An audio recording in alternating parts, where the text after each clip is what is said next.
आप सभी को सूचित किया जाता है कि यह कहानी काल्पनिक है।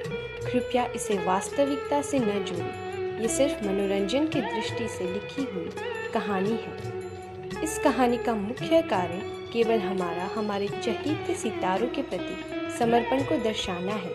कहानी में लिखे गए किसी भी दृश्य को वास्तविकता से जोड़ने का पाप न करें। कहानी का आनंद लें।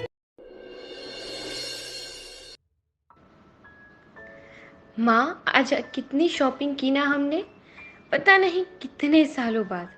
और आज आपने कितना कुछ दिलाया मुझे, पर अपने लिए कुछ भी नहीं लिया। बेटा, मुझे मन नहीं करता कुछ भी करने का। कोई शौक ही नहीं है किसी भी चीज़ का। अच्छा शिवू, तुझे ये सब जो दिलाया है वो तू यूज़ करेगी ना? मेरे बाकी दिए हुए गिफ्ट्स की तरह इन्हें भी रख तो नहीं देगी? माँ, इस बार ऐसा नहीं होगा। मैं ट्राई कर रही हूँ हमारे बीच की दूरियां मिटाने की। कल तक नादानी में मैं बस यही सोचती रही कि सारी गलतियां आपकी है, जबकि आपकी तो कोई गलती थी ही नहीं। आपने तो मुझे आपका और डैड दोनों के हिस्से का प्यार देने की कोशिश की, पर मैंने ही कभी आपकी और आपके प्यार की इज्जत नहीं की। शिवू, अगर मेरी बेटी के बारे में कुछ भी बुरा कहा ना, तो मैं बहुत मारूंगी। मेरी बेटी दुनिया की सबसे बेस्ट बेटी है, सबसे परफेक्ट है, अपने डैड की तरह। और वो कभी कोई गलती नहीं करती। गलती तो सिर्फ और सिर्फ मेरी है। मैंने तेरे डैड को कितना दुख दिया और तेरा चाइल्डहुड भी खराब किया। नहीं माँ, ऐसा मत बोलो आप। अच्छा छोड़िए सब। क्या खाएगी बोल? जो आप बोलोगी, आज वही ऑर्डर होगा बस। प्रणाम बड़े पापा, पॉप्सी एंड माय डियर माँ। हेलो माय जान, माय बेबी। हेलो मेरी गुड़िया। हेलो अबू। तुझे तो अपने बड़े पापा की याद ही नहीं आती, कभी फोन मैसेज कुछ नहीं। तेरा भाई भी ऐसा ही हो गया है, किसी को अपने दादा से कोई लगाव ही नहीं। जब नहीं रहूंगा तब याद करोगे। जी बड़े पापा, आप भी कैसी बातें करते हो। आई love you the most. Daddy, देखो तो इस चूहिया को, लंदन में हमेशा मुझसे कहती रहती है आई love you the most Popsy, and अभी आपसे सेम बात रिपीट। मिसेस जूनियर आर के आहूजा, आप बहुत मैनिपुलेटिव हैं। This is not good Abu.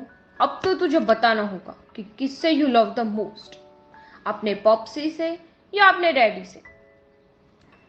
अन्ना, माँ देखो ना कैसे ये दोनों फादर सन ड्यू मुझे परेशान कर रहे हैं। वो तो अच्छा हुआ कि अभी भाई इस कन्वर्सेशन में नहीं है, वरना तो ये 3 जनरेशन्स मिलके मेरे ऊपर हमला करते। आप लोग मेरी बच्ची को परेशान मत करो। अबू, ये बताओ कि तेरा रिजल्ट कैसा आया? वही तो बताने के लिए कॉल किया है माँ। यू वोंट बिलीव, मैंने कॉलेज में टॉप किया है एंड एक रिकॉर्ड बनाया है। अभी तक यूनिवर्सिटी में सबसे ज़्यादा मार्क्स के साथ टॉप करने का न्यू रिकॉर्ड बनाया है, एंड मुझे गोल्ड मेडल भी मिलेगा।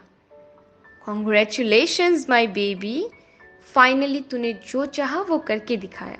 सो proud of you. Wow Abu, ये तो बहुत गर्व की बात है हमारे लिए। I am so proud of you. तूने तो हमेशा ही अपने एकेडमिक अचीवमेंट से हमें प्राउड फील करवाया my doll, but this achievement is a cherry on the cake. I love you my जान, you made me super proud. अब आप डिसाइड कर लो पॉप्सी कि आपकी जान कौन है, मैं या माँ। वैसे चूहिया, अगर तू पूछ ही रही है तो मैं बता दूं कि मेरी जान तो पहले आपकी माँ ही हुई ना, क्योंकि वो है तभी तो आप लोग हैं। क्या पॉप्सी, हाउ मीन। झूठे मुंह भी नहीं बोला कि आई एम योर जान।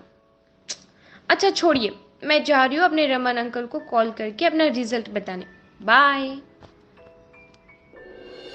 नमस्ते राम अंकल, बहुत सारा आशीर्वाद, दुनिया की हर खुशियाँ तुझे मिले। Thank you uncle. मैं तुझसे ना नाराज हूँ। क्यों अंकल? इतने दिन से तुझे बात नहीं हुई और तू भी फोन नहीं करती। Sorry uncle, I will try to be in touch with you. Uncle, आप कैसे हो? अंकल, सच तो ये है कि मुझे अब कुछ अच्छा ही नहीं लगता। I am done with my life. बस ज़बरदस्ती जी रही हूँ, सिर्फ अपनी शिवू के लिए। बेटा, ऐसे बातें तो कमज़ोर लोग करते हैं। तू तो कितनी स्ट्रांग है।